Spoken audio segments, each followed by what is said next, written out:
ഈ പരിസരത്ത് തന്നെ കുറച്ചുകൂടെ തന്നെ ചന്ദ്രികയെ ഒരുപാട് നേരം കാത്തിരിപ്പിന്റെ വിരകദുഃഖം അനുഭവിക്കാൻ അവൻ അനുവദിക്കുകയില്ല.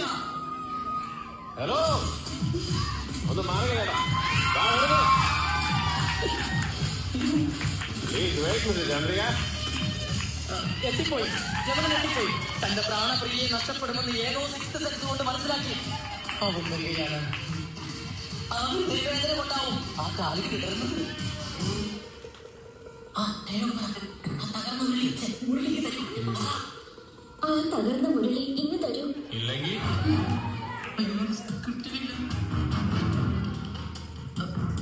ഞാൻ സൂക്ഷിച്ചുകൊള്ളാം. ഞാൻ സൂക്ഷിച്ചുകൊള്ളാം. നീ സൂക്ഷിക്കണം. അല്ലെങ്കിലും പ്രേമം പൊളിച്ച് ഗുഡ് ബൈ പറയാൻ നേരത്ത് നിന്നെ പോലെയുള്ള സകല അവളുമാരും സൂക്ഷിച്ചോളണം.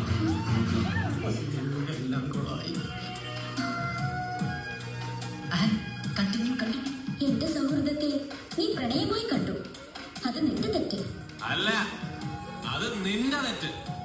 നിന്റെ പ്രണയം നീ സൗഹൃദമായി നടിച്ചു.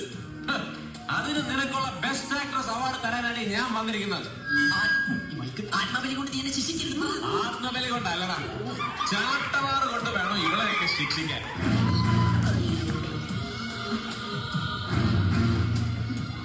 എടി ചങ്ങനാശ്ശേരിക്കാരൻ മത്തായിച്ചന്റെ മോള് ചന്ദ്രിക, നീ എന്നതാടി വിചാരിച്ചേ? നീ അങ്ങ് ഗുഡ് ബൈ പറഞ്ഞു പോയാ ഈ രമണൻ കെട്ടിത്തൊങ്ങിക്കിടന്ന ആട് വന്നു. അത് പണ്ട്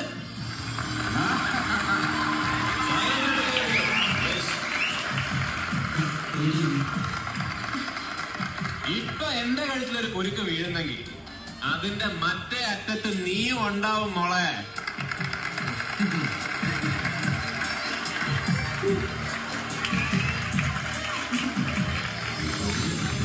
ചാവാനാണെങ്കിൽ ഒരുമിച്ച്, ജീവിക്കാനാണെങ്കിലും എവിടെ ജീവിക്കാനാണെങ്കിലും.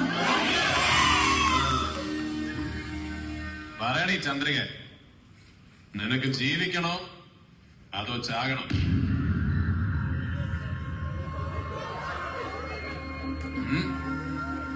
പറയാൻ കർത്തനിട്ട ചവിട്ട് ഞാൻ. പ്രശ്നം ഉണ്ടാക്കരുത്. അവളൊന്നും ചെയ്യരുത്. ഞാനൊന്നും ചെയ്യില്ല, എല്ലാം തീർന്നു. പക്ഷേ ഇവൾ ഇത്രയും പേരുടെ മുമ്പിൽ വെച്ച് പറയണം എന്നെ സ്നേഹിച്ചിട്ടില്ല, എന്നെ പിരിഞ്ഞാലും സന്തോഷമായിട്ട് ജീവിക്കുമെന്ന്.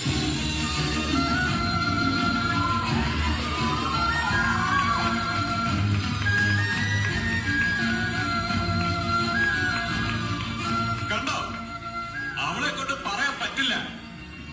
ഞാനൊരു തെറ്റ് ചെയ്തു, അതിന് ഞാൻ മാപ്പ് പറയാൻ തയ്യാറാണ്, എത്ര വട്ടം വേണമെങ്കിലും. പക്ഷെ അറിയാതെ ചെയ്തു പോയൊരു തെറ്റിന്റെ പേരിൽ പ്രേമിച്ച പെണ്ണിനെ സഹോദരിയായിട്ട് കാണാൻ എനിക്ക് സൗകര്യമില്ല. നിങ്ങൾ എല്ലാവരും എന്നോട് ക്ഷമിക്കണം. എടീ, കാനന ചായയിൽ ആടുമേക്കാൻ ഞാൻ നിന്നെ കൊണ്ടുപോവാണ്.